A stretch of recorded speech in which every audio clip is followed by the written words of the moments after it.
Welcome back to the ReaderHouse Author Roundtable. I'm Alice Stockton Rossini.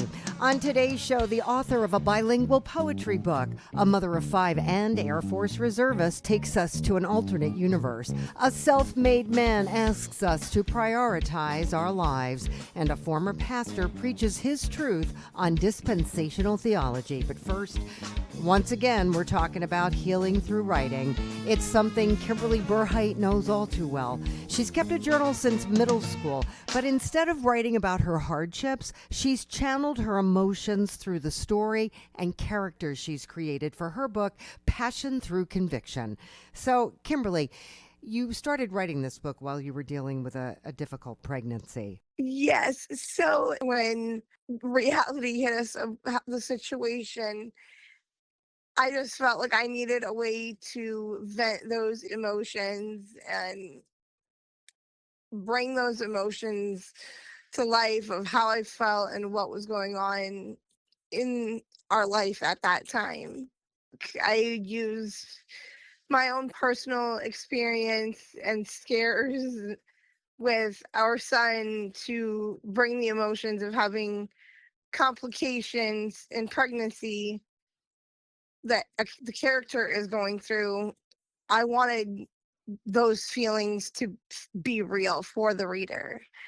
And with a death that happens in the book, I again tried to go off of personal experience and emotions that I felt when I lost my brother in 2011. He was a law enforcement officer who took his life. And I was 18, just a few months after graduating high school when this happened. So and with my brother not having a next of kin legally notarized at that time, it had to be next of kin, which was my mom. So having myself, my sisters, and my other brother all having to step in to help her, that's not something you expect to have to be a part of at 18. And being a law enforcement officer and having all of these law enforcement officers from all over the state showing up, when I wrote that death into the book, I knew how those feelings and emotions can make a person feel, the worry, the regrets, just all of it. And I wanted to bring that to life. I mean, I know for myself, I don't know if there might be somebody who has lost a loved one in law enforcement. And I just wanted to make sure that if there's readers like that out there, that they can tell that those feelings are real, they're heard, they're understood, and that they're not alone. Okay, so your main character is Detective Xander Morris. Yes. How does the situation with your son tie in to your book? How my son ties in, Xander Morris and his wife become pregnant, and they end up having complications during the pregnancy. And I myself had complications with my son during pregnancy as well as everything since.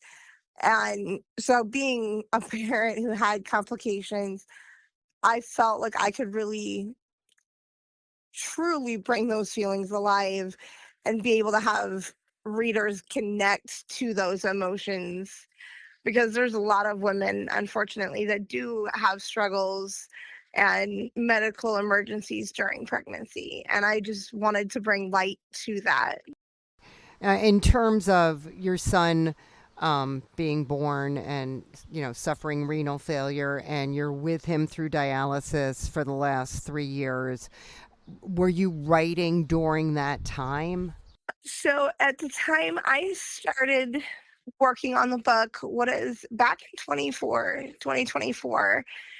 And at the time we were doing home dialysis. So I was able to kind of focus more on it full time up until May of last year, when we switched to a different kind of dialysis. And it just made me really realize, if my 3-year-old can go through all of the battles and struggles he's had in his life and never give up and never back away from the challenge and overcomes it all at 3 years old, that I can overcome my fear of being too scared to send it and just took it as, I'm going to send this and whatever happens from it happens.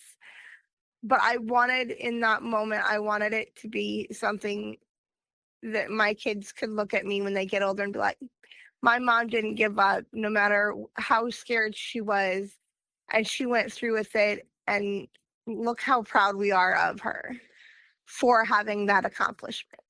Oh boy, you are something else. Thank you. So what did you come up with? It follows the main character, Xander Morris, and he's already had multiple victims, and then everything went quiet, and then it happened again, and that really plays on him, that he knows he's just getting more victims, and he's having to face the realities and the emotions of the reality that he might not find justice for these victims and their families.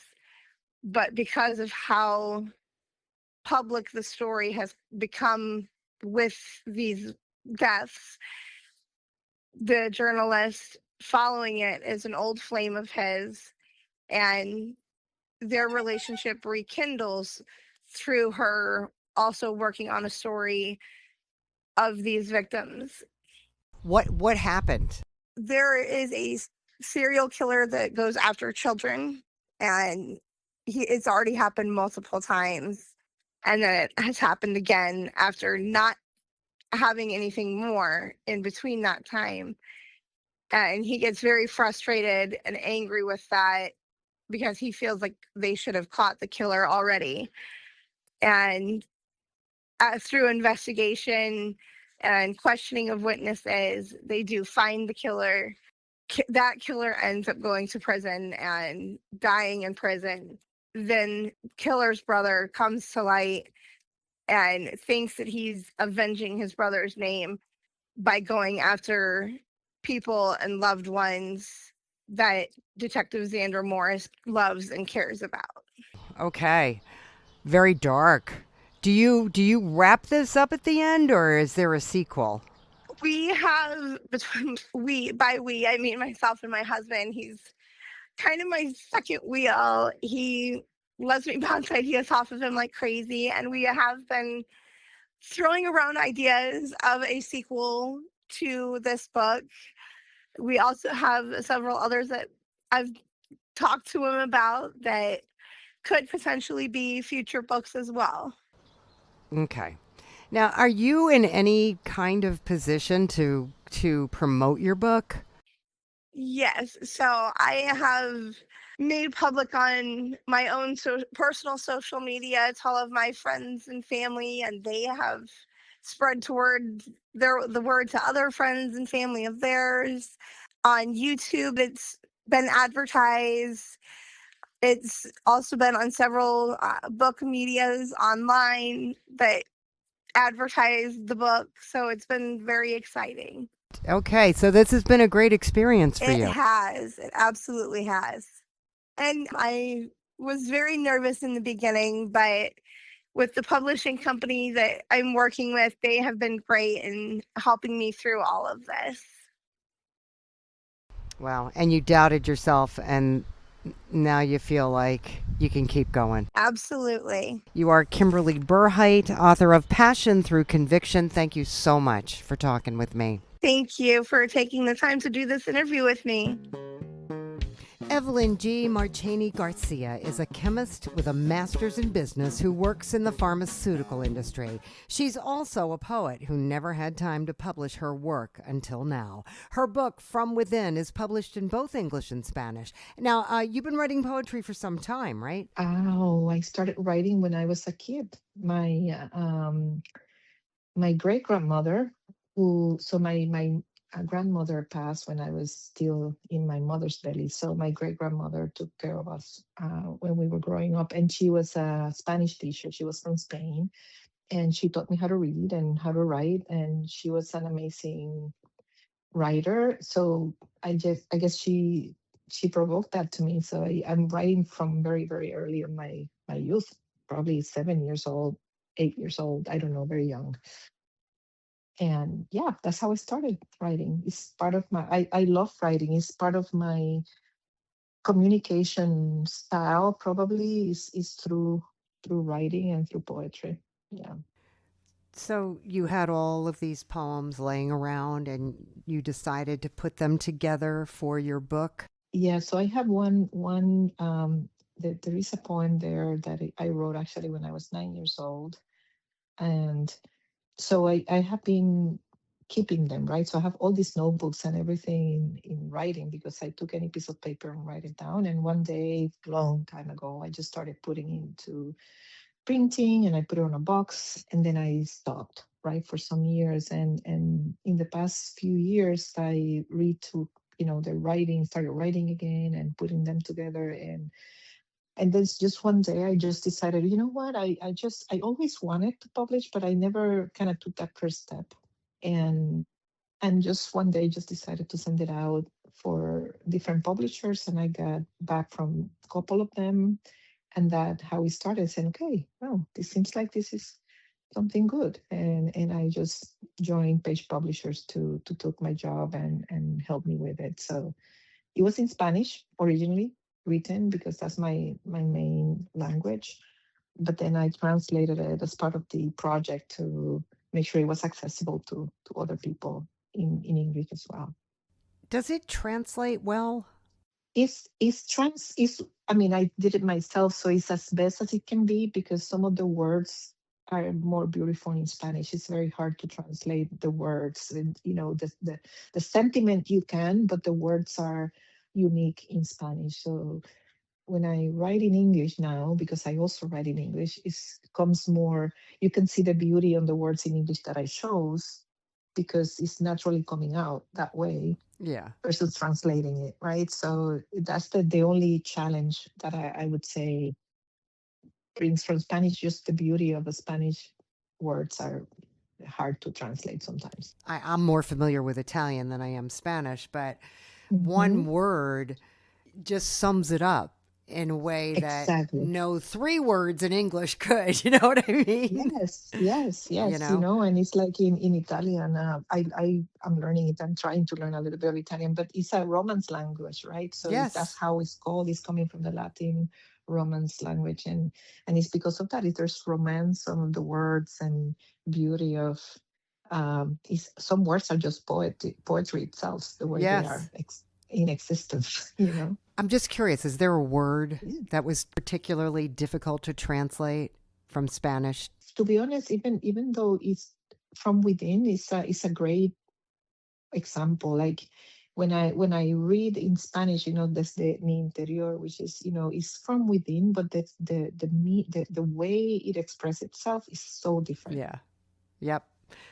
So there's some poems that specifically that one, the title of the book came out of one of my poems, which is called From Within. But when you read it in Spanish, it's much more impactful because it's from the deep of your soul, from the deep of yourself, from the deep, and when you read it in Spanish, it definitely translates exactly that Yeah. way. From within could be many things. It's different. Right.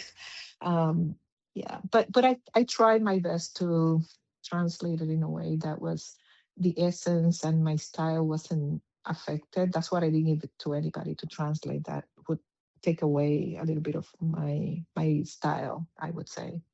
It's very deep poetry, so hard to translate also. Okay. And I mean, you describe your book as, heartfelt verses, inviting readers to Hmm. embrace love unconditionally, challenging societal Hmm. norms and expectations. Is there Hmm. a favorite poem that you could read to me? Oh, let me find my book. I could Okay. definitely. Let me find. I'm going to actually read the same that From Within. I'm going to read that one, although I have many that I love, but this one probably is the most intimate to me because it's the book title, right? So it came from there. Okay. All right. So From Within. From within, filled with sublime peace, I offer myself to you, as if I was sculpting the perfect figure of love with this moment of me that escapes and touches you. Pausing without fear, deeply, I show you my world through me. If you don't resist, I'll take you from within to the very sky, and you'll touch the clouds with your dreams. You'll feel the enhancing force of my being, making way to the subtle world of innocent feelings. I'll be like an unbreakable bird that from within has no obstacles to take flight and lands peacefully on you, in your heart, in your thoughts. That's it. Oh, Evelyn, that's beautiful. Thank you. Thank you so much. Is there anywhere for you to read your poetry? There are places. I try to make time. I haven't done much more publicizing my book yet because I have been busy traveling and working. But I do have places around me. I'm looking forward to be able to read my poems. I have there is a poetry society very close to here from the JCC community that I'm looking forward to connect with, and I have different places. I have Barnes and Noble very close to me, and things like that. So, yeah, I just haven't done the work yet to go out and do it, but I would Okay. love to. Okay, good, good. I think that would be good for you. Are you going to keep publishing poetry? I am going to keep publishing. I don't know if it's only poetry because I'm now lately more inspired to write deeper reflections, and I can show you. I can read something to you if you like. Recently written that is not published, but I'm trying to think about, like, I'm getting more reflective about you know life and the time we have. I guess time makes you change perspective. So I will continue to write poetry, but I also want to go to different places where people like you or anybody could hold on to make sense of the world or your emotions or your feelings or where you are, things like that. Um, and because for me, writing is so easy. Easy meaning, and I say easy because when I write, if you tell me, Evelyn, would you write about, fear or something, the fear of failure, whatever, I would sit down and think about it for a few minutes, and then I just gonna let myself write about it. Yeah. It's just gonna come out. I'm not going to be overthinking about what is right to say, what is not right to say, how does it sound or not sound, and I would just do it.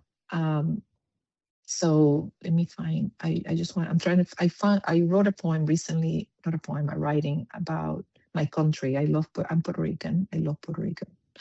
And I was thinking about that, and I just decided to start writing. And you're gonna see. It's called The Cry. The crying mist that lingers in the air when you are not with me breaks through the surface of my memories of you, our history.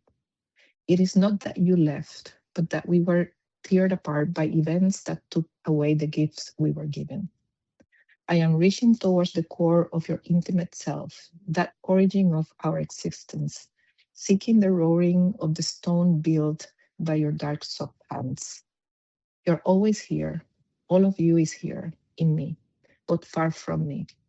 You're in the living rivers of those who grew in your arms, full of emeralds and diamonds, and you're also sleeping that long dream, waiting. I see you in your immaculate dress, with the clear sky covering you, with your heart rising up, waving at the land that holds you. The sun rises on the east of your eyes teared up, and the world wakes up to the unique and beautiful blend of who you are being part of you, by being part of you. A crucible fueled by pride, intimately burning drum notes, lifting them through the air, beating in every corner of the world to feel you, to be part of you, part of us. We are reunited.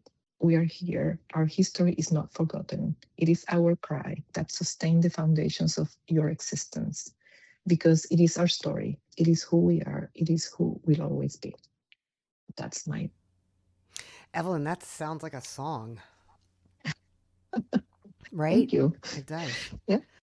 Evelyn G. Marchany Garcia, Yes. author of From Within. Thank you so much. Thank you. Thank you for your time. I really enjoyed talking to you. S.K. Wyatt is a mother of 5 boys between the ages of 14 and 2, a member of the Air Force Reserve in Oklahoma, and now a published author. She's been writing all of her life and loves fantasy. She's produced an entire series, The Shards of Zoralis, and today we're talking about the first book in the series, entitled Blood and Rune. I wrote as a child, and then when adulthood, you get caught up in adult things, got married, joined the Air Force, and it wasn't until I think around 2009, 2010 that I kind of picked it back up again very lightly as just a kind of a creative outlet to, unwind kind of thing. And then from there, it just kind of grew and started becoming a hobby, and it started becoming a more serious hobby. And then I started sharing it with my husband and some family members, and then he started encouraging me to look towards finding a way to publish one way or another. And here we are. How many books are in the series? I have a plan for at least 2 more. I have 2 more rough draft written. I'm in the kind of tweaking phase right now, but it could actually end up being 4 total. So 3 more. So are you a fan of Dungeons and Dragons or Game of Thrones? Absolutely. I mean, I've always Lord of the Rings buff for sure. Okay. Chronicles of Narnia as a kid, and definitely Game of Thrones, not so much, but I love the new series House of the Dragon. I mean, I read Game of Thrones and I saw the show House of the Dragon. I'm loving much more. Really? Why? Yes. I guess maybe there's some part of me that can relate to the characters more. I feel like in Game of Thrones, all of the characters I loved. Now I'm not opposed to good characters dying, but I just felt like there's just a little too much of some of the characters that you're supposed to love that I didn't love, and then some, it just didn't grab me. But and you asked about Dungeons and Dragons, 100%. Yes, I do love role play. It's one of my definitely. My big question is, where did this story come from? Very involved. Are you on another planet? So as a kid, I love to imagine, getting together with friends, or even, by myself, tromping through the woods of Northwest Wisconsin. I would come up with just kind of all kinds of stories, but I can't really explain it, except that I'll just be kind of sitting somewhere and my mind will just wander and I'll just start daydreaming up a story. I guess where maybe some people daydream, I don't know what they daydream, but that's kind of where my mind goes. Is it just starts as kind of a thought, and then I start fleshing it out, and then what if this? So yeah, I love fantasy and alternate realities, and just imagining I always used to imagine what it would be like. And I love historical fiction, so I've always loved the idea of going back in time, and that's a genre I hope to maybe branch into one day. But yeah, just kind of imagining I feel like writing to me is I'm taking myself out of our present reality, and I'm scripting what it would be like to be somewhere else, kind of role playing myself somewhere else, and then a story kind of comes out of it. Okay. So tell me what this story's about.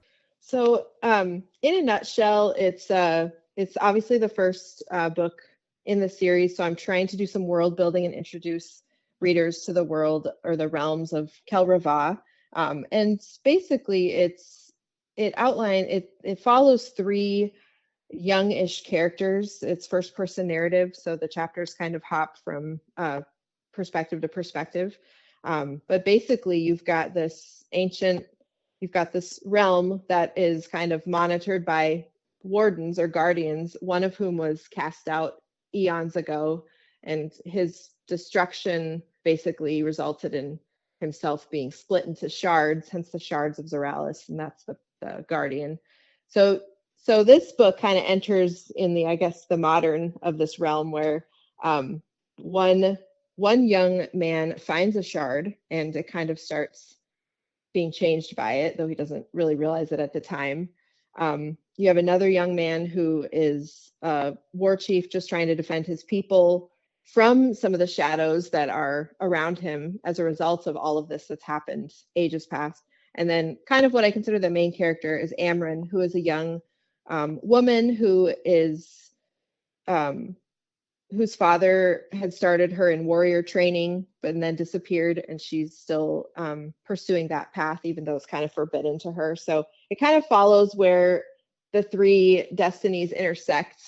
So yeah, it's kind of hard for me to describe because it's without directing someone to the back of the book, because it's just world building and introducing you to these three people that will only get their destinies intertwining. It will only become more and more obvious as the books go on, more in book 2, even more in book 3. So okay, where do you leave us? Is the first book a cliffhanger?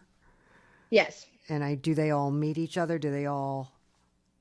So the young war chief and the Telendrix and Amryn will meet, and then they will kind of at the end of the book, something will happen to kind of separate them. Okay. But the third party, Rashazarek, won't physically meet Amryn until later.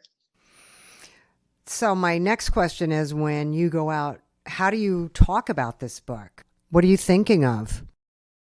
So this is where my love of role play is coming involved. So obviously I'm going to have all your standard social accounts, your Facebook, Instagram, X, YouTube.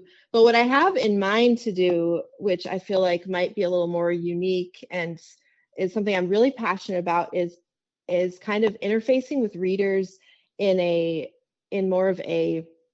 so with YouTube, I want to do reader or author reads the book.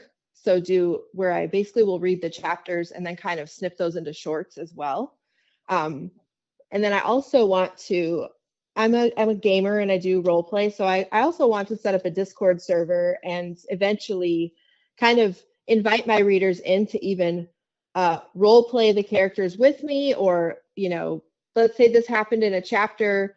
What if this happened instead, kind of thing? Almost kind of let them kind of come into the realm where it's not just this static world of the book was written and this is what happened, but even make it a living, dynamic world as well, and kind of be a part of that as the author with potential readers. And because that's something I always would have loved doing with some of my favorite authors with books is, this book was great. I kind of wish this would have happened, and I would like to see what could have happened if this character did that. And so I'm kind of in the mode of exploring that, but I definitely want to have more of a dynamic relationship with the book and the world as it's evolving and readers, if that makes sense. No, it's great. That is one of the most unique and creative ways to reach an audience that I've heard in a long time. And really, for me, that's what this podcast is about. It's the authors come on, talk about their books, but what I find really interesting is how they plan to promote them. Now, some authors are like, well, that's what I paid Fulton or Page for. I'm not going to do anything, which is fine. But I am amazed at some of the more creative ways people are going out to promote their books, and some of the things they're doing on TikTok, and some of the things they're doing on social media. Some of them going old school, calling up the local book club, right? But this is really interesting, and your book kind of lends itself to this avenue. Right. And there's so many characters that I actually feel like could have spin-off stories that I don't even have time to write about in this book, because or this series that might have a spin-off someday. But that would be such a perfect avenue for some kind of role play. Is, hey, let's go into this people group, this house that I didn't really talk about much. Let's go explore over there, this week or this month, and see what adventures can be had. So call me back. Let me know how that works out for you. Well, thank you. Now, does Comic-Con come out there to Oklahoma? I don't think they do. We have had some smaller conventions. Because, boy. We had one a few years ago called Tremendacon that was in Springfield. Actually, my husband has a kind of a game development side project that he was working on, and they actually presented a game project they were working on there, and they actually had some publishers and some other cool things going on. So those would be great avenues too. Yeah. Well, you're certainly on a whole new road here, and I hope you enjoy the journey. Thank you so much. S.K. Wyatt, author of Blood and Rune, the first book in the Shards of Zoralis series. Thank you. Thank you. Have a great day. Jesus Briones is a self-made man, left an orphan at age 3 when his mother died. He never went to school, but he has taught himself many skills, from construction to how to write a book. It is entitled, What Kind of Game Is This? Can Anyone Play? Jesus, this book is about focusing on what's really important in life. Well, I felt the need to speak to the collective depression in our world. So I used my experience growing up an orphan in Mexico as a backdrop to offer a different take on things that we come to believe that matter. You see, growing up, we develop a set of values that we hold to be true. Then we realize that some of those values might be false. And sometimes that realization can be painful. So I point to the merit of the simple things in life as a way to avoid the artificial values. So you talk about the fragility of our psychological ecosystem. Mm-hmm. Yes. The book, gently, without being preachy, challenges the shallow values that society often promotes, like the idea that a person's worth is related to his bank account.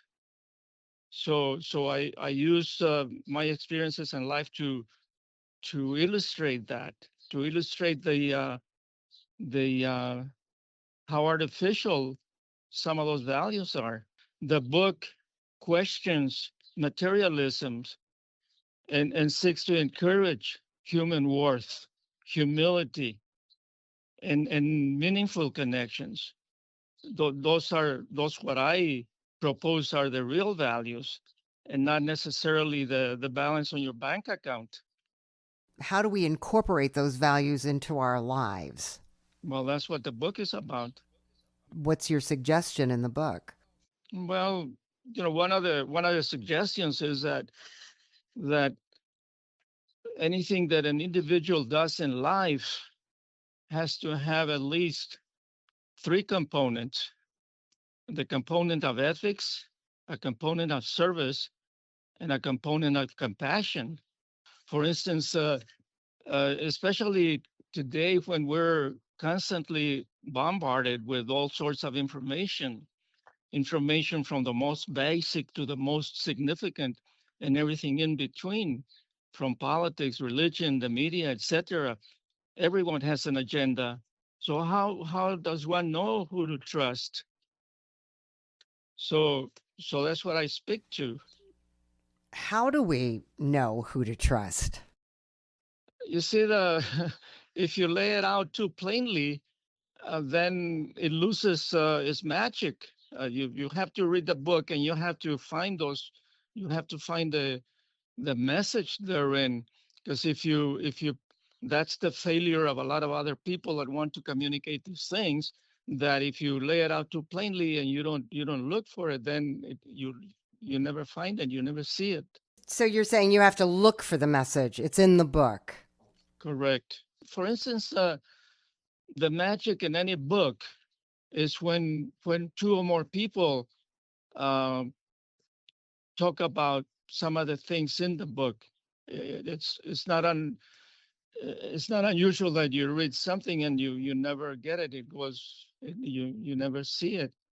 But when 1 or 2 people speak of the content of the book, then that's when the magic happens. What do you mean by that title? Well, it's another way of saying that this life is an experiment, and it's like a game. It's a game. And you either play or you don't, right? Yeah, well, you have no choice. You have to play, and that's the other thing that you're forced to play. So it's better that you play willingly than just being forced to play. All right. Are you going to keep writing? The odds are that I will. Yes, Okay, so you enjoy it. yes, very much so. Well, good for you, Jesus. Thanks so much for talking to me. You are the author of What Kind of Game Is This? Can Anyone Play? Thank you. You're welcome. Bye. Dispensational theology is the subject of our next book, written by Mike Steward, a one-time pastor who explains this literal interpretation of prophecy in his book, Mystery Revealed. God Kept a Secret for Over 4,000 Years. Mike, how did this come about? I'm a Christian, and I believe the Bible is the Word of God, and I was introduced to dispensational theology, and a young man asked me when the church started. It would be the Church of Jesus, the Body of Christ Church, when it started in the Bible. And I said, well, it started in Acts chapter 2. Everybody knows that. That's what I was taught. And he said, well, can we sit down and look at it? And we opened the Bible up, and he showed me that there's no way that the church could have started in Acts chapter 2 because there weren't any Gentiles being spoken to in Acts chapter 2. Peter was preaching to the Jews, and he was condemning them for crucifying the Messiah. And it was really an eye-opener to me. And I come home and told my wife, I said, babe, you're not going to believe what happened to me today. And we looked at it together, and we started studying it, and it took us 2.5 years to make up our minds about what was presented in what is called mid-Acts dispensational doctrine. So once we saw that that's what the Bible taught, we changed our belief system from Acts chapter 2, believing the church started in Acts chapter 2, to the mid-Acts position. It started, the Church of Jesus Christ started somewhere after Acts chapter 9, when the Apostle Paul was saved. What were the most important findings, in your opinion? Well, the Bible is God's word. It's God's ways are not our ways. And God's higher than us and thinks deeper than us, and we try to serve Him, and oftentimes we read the Bible the way we want to hear it.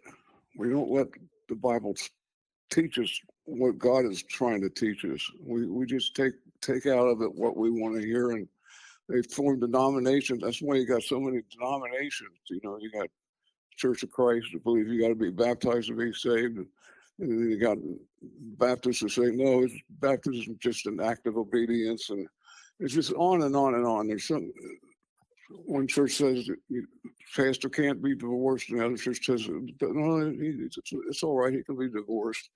And God has woven His word. You can't read it through from Genesis to Revelations like a novel. You have to understand what God is speaking to us dispensationally. And a dispensation is a way that God dispenses, like a pharmacy. The pharmacy dispenses medications to us specifically for our needs. And we can't take any old medication we find, and we can't take somebody else's prescription and make it our own. We have to do what the doctor says. So, and you're saying that God has a different prescription for all of us? Well, all the Gentiles, and God describes His relationship with Gentiles. That Paul describes God's relationship with Gentiles. That the Gentiles were lost without hope, and until God brought the gospel to the Gentiles through the Apostle Paul.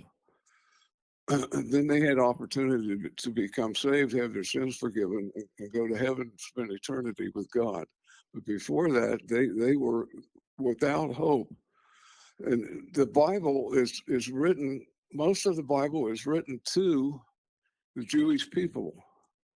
It's about the Jewish people and written to the Jewish people from Genesis, about Genesis 21, all the way through.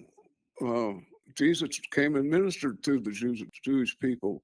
He didn't go to the Gentiles because in God's plan, once they accepted Christ as their Messiah, he was going to make the Jewish nation a nation of priests, and they were going to go out to all the world and witness about God's grace to them.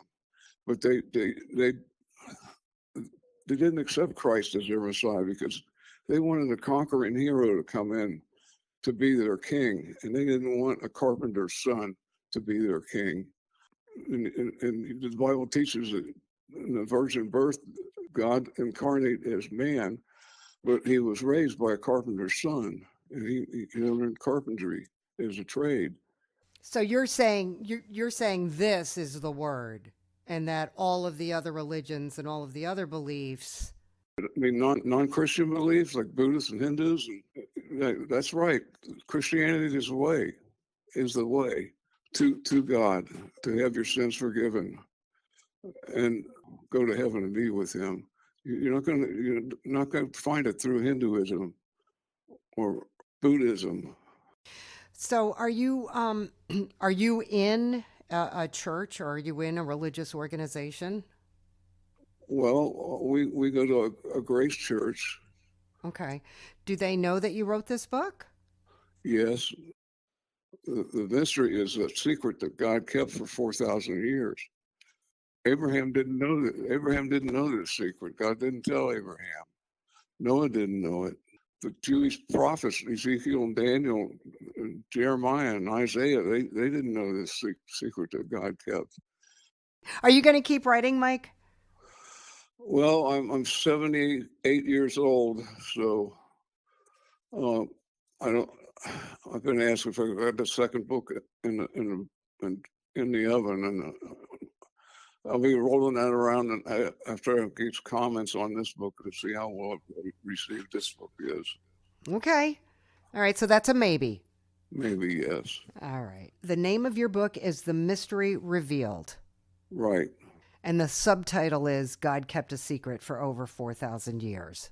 Right. That's just a lead in. Okay. The mystery is God's secret that he kept for 4,000 years. Thank you, Mike Steward. Okay. We hope you enjoyed this edition of the ReaderHouse Author Roundtable, where authors from all walks of life come together to discuss the trials, tribulations, and triumphs of publishing their books. I'm Alice Stockton Rossini. We hope to see you back here every Saturday night at 8 o'clock, or listen to our podcast anytime on Spotify, Apple Podcasts, Stitcher, TuneIn, and PodServe, just to name a few.